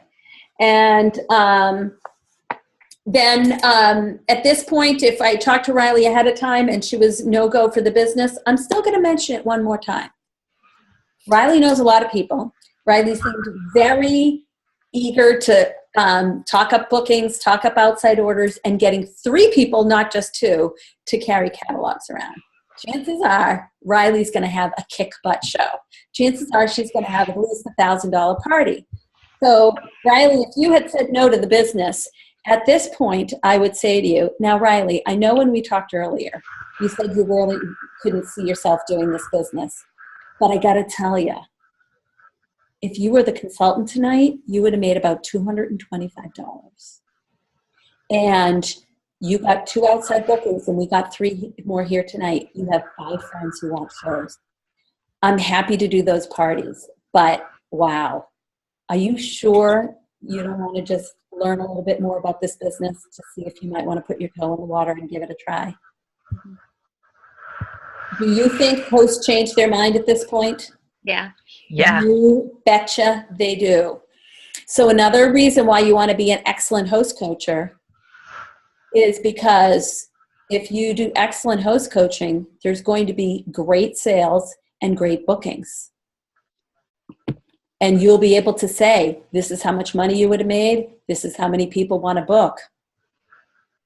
Really? You don't want to think about this at all? And a lot of times people will say no to the business because they can't imagine their friends are all going to want to book. They're like, I don't know who would want to book. I don't know. I'm not a salesperson. I think you have to be pushy. Here we are like handing them a business on a platter. All these people said they want to have parties. I'll do them if you want me to. But this is also another reason why you want to have strong host coaching, so that when occasionally the host says yes, You're not thinking, oh, I'm giving all these bookings away. Because really, I said, your job isn't through until you book 2. I like to book 3. Mm-hmm. Because then even with snow and flu, then even with hosts saying, yeah, I want to become a consultant, I can hand them those bookings and not worry. Because there's enough out there. Yeah. And it's really about talking with every host. It's 2 short conversations that can completely change. I went from making under $100 per party to about 6 months into the business, averaging over $200 per party. I average about $300 per party now, in a pretty short period of time. And with those larger parties, not just do we get more sales, we usually get more bookings. More people mean more bookings. So I am here to tell you that besides prospecting to get the parties in the business, on the books, the next most important thing, even more important than what you do at the show, even more important than the recipe you pick, even more important than people getting their hands on products, even more important than product knowledge is host coaching. Because we cannot sell to empty chairs. Our products do sell themselves to people who use them. So our job is really, the work is getting the people in the room, giving the ideas to the host, working with each host to help them have the best show possible. Did you guys notice that I checked my notes from time to time? Mm-hmm. Were you appalled by that? No. I do the same thing when I'm talking with my host. I say, let me just look at this over and see if I forgot anything. They're not, and then they go, oh, you know what? Here's an idea I forgot to mention. And I tell them, you don't have to memorize this. Use your notes. I would suggest taking the host information sheet, and on the back, there's some space for additional notes. Write in the ideas that you want to share with your host. Have something in front of you when you're talking to your hosts. Now, one thing I didn't mention is, okay, Riley, it's getting close to your party, and it looks like there might be snow. So let's talk about a backup plan. We're going to wait till the day of to decide whether or not the party's going to happen or not, because the winds can change. Yeah. And but if there's a blizzard the night of your party, you've got a couple options. Usually we have snow, we push it away the next day, and life goes on. So if you want, we can pick a snow date and get the word out to people. Or there's this great thing called Zoom. And if everybody's stuck in because it's a blizzard, we can do the party on the originally scheduled night at the originally scheduled time via Zoom. So those are 2 options. Okay. So make a plan for snow. There will be snow. And but it doesn't mean that your business has to come to a screeching halt. Just have a game plan for it. Okay. All right? But we don't make the decision about canceling a party till the day of, because, yeah, you switch the date and then the snow holds off for 2 days, and then there's a blizzard on that date. Okay. And I've done a few parties via Zoom now after last winter. Yeah, started doing them via Zoom. So, and I really like it. We can actually, show things. So, if you and the host just can't find another date, or what happened last year with these 3-day storms, it was like, forget it. Then there's no parking. So there wasn't going to be a time to reschedule anytime soon. So we did a lot of it via Zoom. And the host was making the recipe because she had the ingredients. I'm talking and demoing, and she's showing everybody the steps of the recipe. I'm showing them stuff. It was really cool. Oh, that's cool. Yeah. I'm thinking, I may never leave my house again. All right. So, by the way, there are invitations on the website. When you set up a party on the website, there's a way for the host to invite right through the website, and an invitation there with direct links to your website. And like I said, use technology any way you want, but at some point, personally reaching out is really, really key. Like I said, we offer 3-way host coaching calls when you're new, and I highly recommend taking advantage of that. Riley, you can call Lisa up and say, okay, I've got this person coming up who's having a party. I'd love to kind of hear you do call number one, and I'll be taking notes. You call that person up and you say, I'm training, I'm new. Part of the thing I'm learning is how to work with the host ahead of time to give them the ideas that they need to have a great party. So could we do that as a three-way call so I can listen to my trainer? I can hear how she works with her host, and I can be taking notes while she's talking. Okay. That makes sense. Yeah. And give us the person you think is toughest to coach. That person who's like, fine, I will do you a favor and have a party if I have to. The one who might not be as excited about hosting. So, all right. So that is host coaching in a nutshell. Practice, practice, practice. This will evolve over time. It will become more comfortable over time, very conversational. You're partnering with your host. You're working together to focus on their goals. So any questions? Yes. Okay, shoot. So, because tech savvy I am not, even though I am of the middle younger generation, when it comes to Zoom, Mm-hmm. do you just type in zoom.com and go to it? How do you get the links? How do you set it up? Oh, I believe it's zoom.us or something like that. And you can get it for free. It's a free download. However, if you have the free version, each meeting cannot be longer than 45 minutes. So you need to be really concise at your online parties, which since people aren't eating and all that, it's not hard. But here's how easy it is. Once you have it, I click on a button that says schedule meeting. It has a date calendar. You click on the date, you set the time, you press enter, and then it goes, and all of a sudden comes out this link that you just copy and paste. Okay. Okay. And I wasn't sure where to go. Yeah. So the link, it's zoom.us. It is super easy. I do pay because, my trainings obviously go over 45 minutes. It's $10 a month, $9.99 a month. And I can have unlimited time. I can record meetings. Like I'm doing. It's tax deductible. Yep, it's a tax deduction, and I don't have to worry about the length of my parties when I do them this way. And I can do recruiting interviews with long distance people that I might have met through a Facebook party, which I think is really valuable, reading body language and having them see me, and right.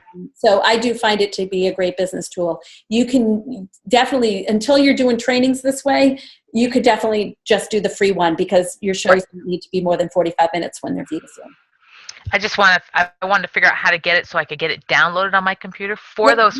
I believe it's zoom.us. Yep.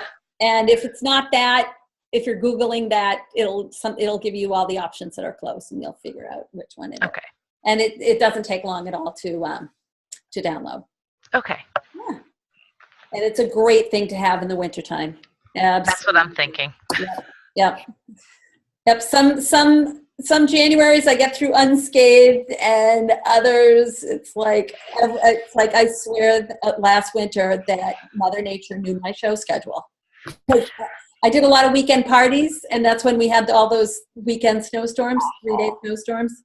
Yeah. Yeah. So I like to do brunches on the weekends in the wintertime. And because the traveling's easier, it's light out, and soup and slippers, sangria on Saturday. I love sangria on Saturday because they make sangria and I make whatever the heck I want. I pick the recipe because anything goes with sangria. But so all right. Any other questions? I think I'm good. I don't have any right now. That doesn't mean I won't later. That's quite all right. And you've got your notes to refer back to, and you can always message me if anything needs clarifying. Hey, we're a couple minutes early. Woohoo! Woohoo, I can go get dinner. I hope you guys have a great Christmas and New Year's. Be in touch with your hosts and definitely let us know if you want to do those 3-way host coaching calls. All right. Thank you. Thank you. Have a great night. Have a Merry Christmas. Merry Christmas. Bye-bye. Bye-bye.